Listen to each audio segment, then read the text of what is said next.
Hello viewers, আসসালামু আলাইকুম। আমি প্রথম ক্লাসটা গণিত করছিলাম। এখন তৃতীয় শ্রেণীর ইংলিশ গ্রামার শাইনি স্কুল শিক্ষা পরিবারের প্রথমে থেকেই আছে হলো গিয়ে প্রথমে ল্যাঙ্গুয়েজ। আপনারা যদি না ল্যাঙ্গুয়েজ পড়েন, এখানে দেওয়া আছে ল্যাঙ্গুয়েজ ভাষা। ল্যাঙ্গুয়েজ কাকে বলে? যেসব অর্থবোধক ধ্বনির সাহায্যে মানুষ মনের ভাব অপরের কাছে সম্পূর্ণরূপে প্রকাশ করে, তবে তাকে ল্যাঙ্গুয়েজ বলে। এটা সহজ নিয়ম। এখানে আমি যেটা পড়াচ্ছি এখানে এটা ভুল হবে। যেসব অর্থবোধক ধ্বনির সাহায্যে মানুষ মনে ভাব অপরের কাছে প্রকাশ করে তাকে ল্যাঙ্গুয়েজ বলে। এটা আমি পারি, কিন্তু এটা আমি ওদের করে সহজ করে দিলাম। মাদার টাং কাকে বলে? মাতৃভূমির না, মাদার টাং যদি আপনারা না পারেন, এখানে দেওয়া আছে যে মাতৃভূমি ভাষাকে মাদার টাং বা মাতৃভাষা বলে।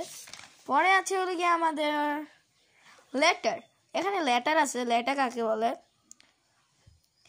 শব্দ এবং ভাষা লেখার জন্য যে সকল চিহ্ন ব্যবহার করা হয় তাদেরকে লেটার বা বর্ণ বলে, যেমন কাউ কাউ ইত্যাদি।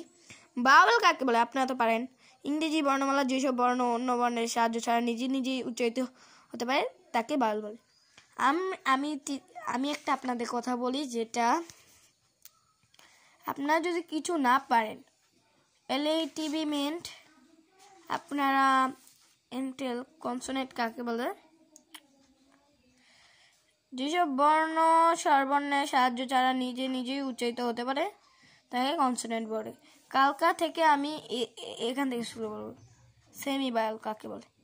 ওকে গাইস, আসসালামু আলাইকুম।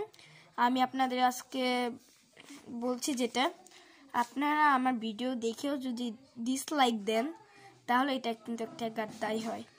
এই জন্য আপনারা আমার ভিডিও দেখবেন এবং লাইক দিবেন এবং সাবস্ক্রাইব করবেন, বুঝেছেন? কালকে থেকে এখান থেকে শুরু করব। আসসালামু আলাইকুম।